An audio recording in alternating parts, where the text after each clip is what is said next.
struktur kepribadian. Pas dari pengakuan Sullivan bahwa kepribadian hanya berstatus hipotesis, ia juga menegaskan bahwa kepribadian adalah pusat dinamik dari berbagai proses yang terjadi dalam serangkaian medan antar pribadi.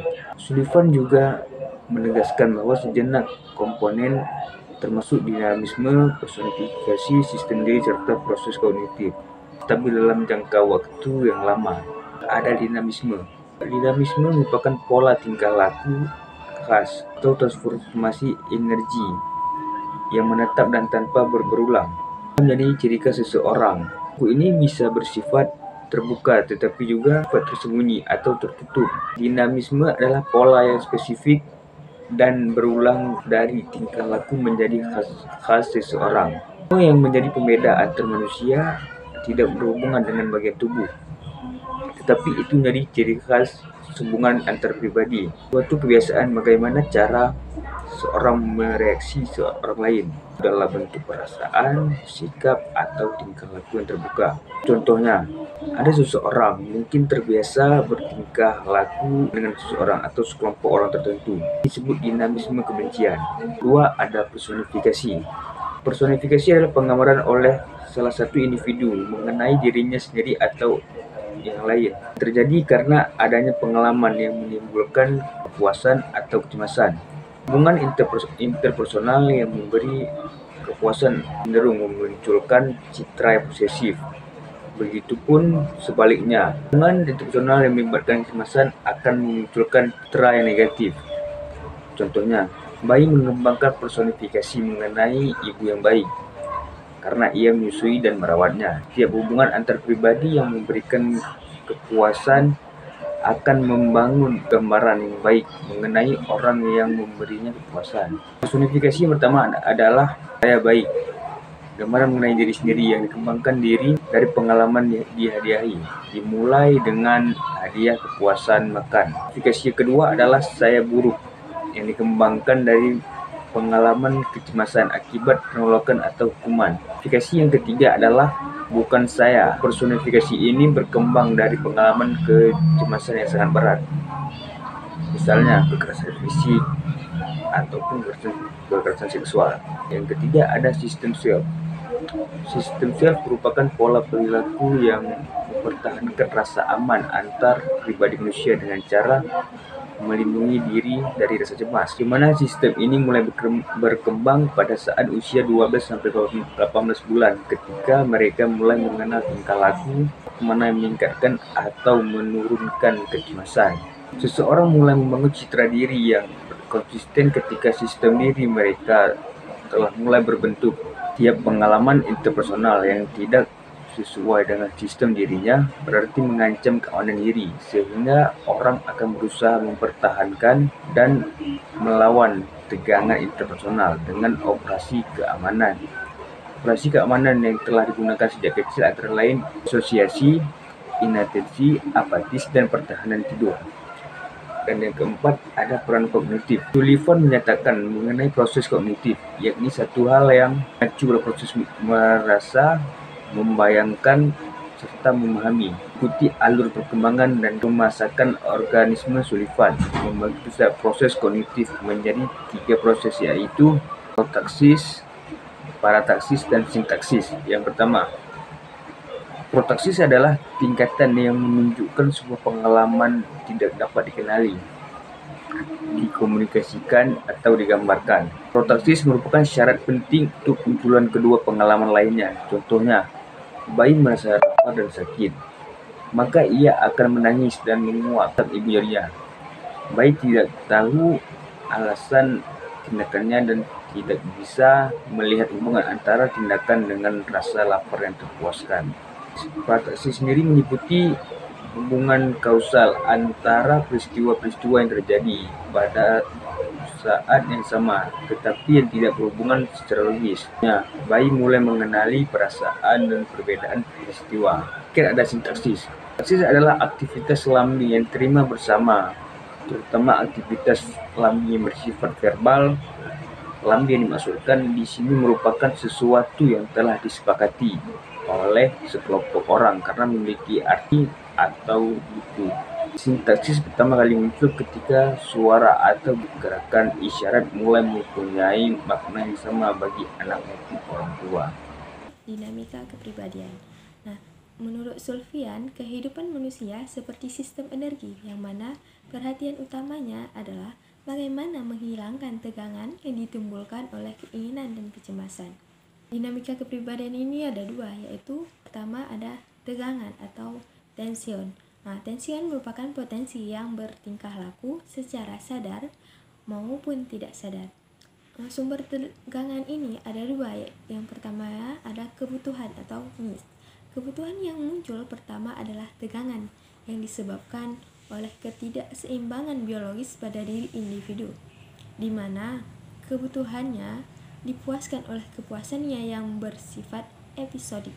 Sesudah memperoleh kepuasan, tegangan akan menurun bahkan menghilang, tetapi setelah beberapa waktu akan muncul kembali. Yang kedua itu ada kecemasan atau anxiety. Nah, menurut Sulfian, kecemasan muncul karena ditransfer dari orang tua ke anak. Yang kedua ada transformasi energi atau energi transformation. Nah, transformasi energi merupakan usaha untuk mengubah ketegangan menjadi tingkah laku secara tersembunyi maupun secara terbuka, guna memuaskan kebutuhan dan mengurangi kecemasan. Tingkah laku yang konsisten disebut dengan sifat atau pola kebiasaan. Pada teori interpersonal, Sullivan membagi tahap perkembangan kepribadian itu menjadi 7 tahapan. Tahap pertama itu adalah infansi atau tahap bayi, yang terjadi sejak kelahiran sampai bayi itu berumur 18 bulan.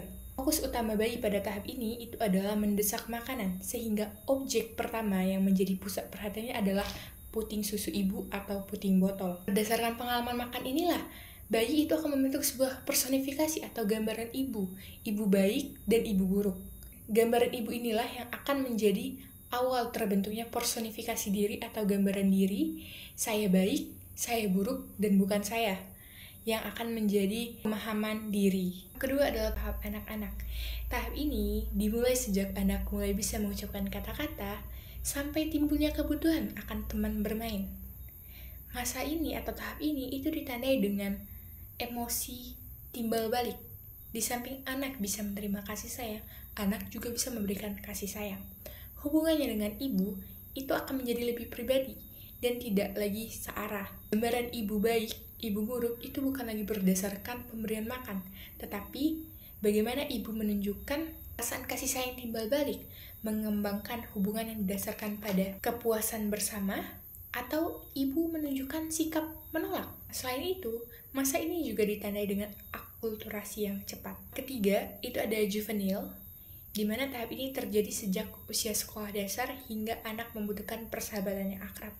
Biasanya terjadi sejak usia 4 tahun sampai 10 tahun. Perkembangan yang penting pada tahap ini itu adalah loncatan sosial ke depan.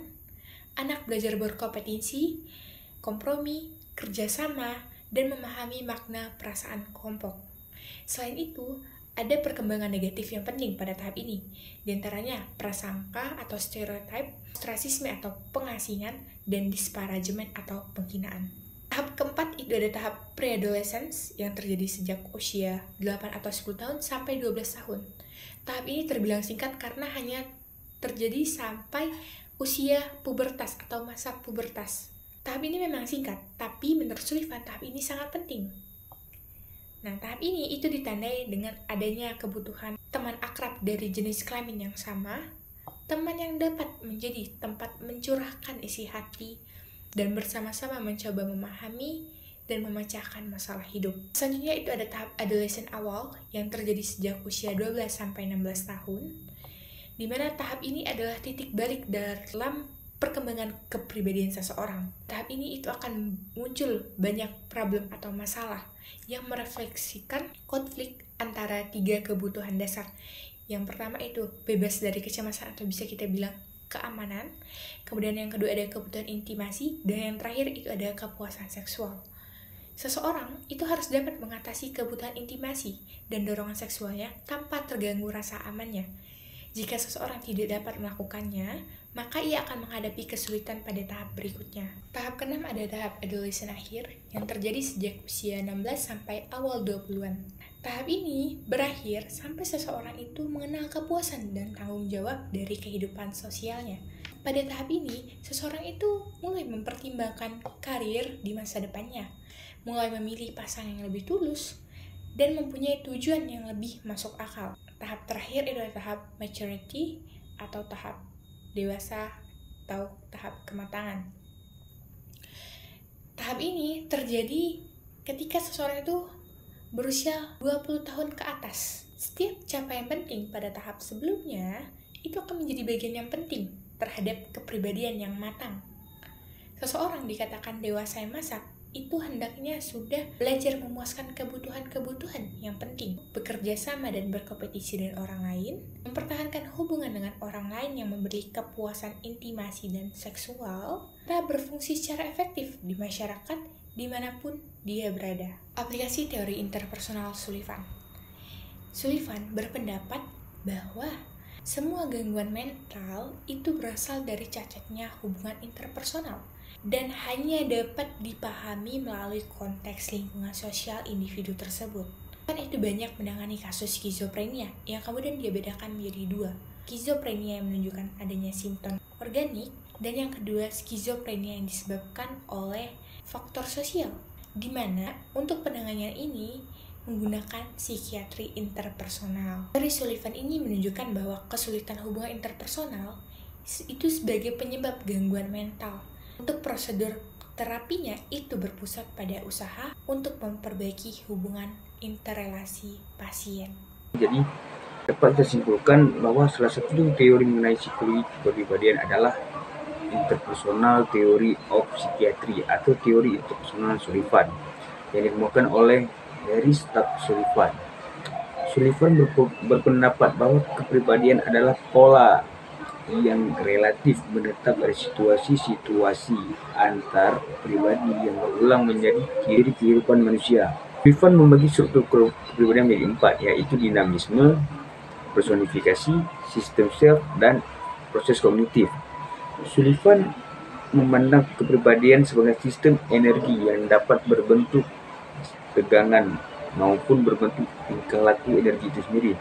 Sullivan sendiri banyak menangani kasus skizofrenia yang kemudian dia bedakan menjadi dua, yaitu skizofrenia yang menunjukkan simptom organik dan yang kedua adalah skizofrenia yang disebabkan oleh faktor sosial, di mana untuk penanganannya menggunakan psikiatri interpersonal.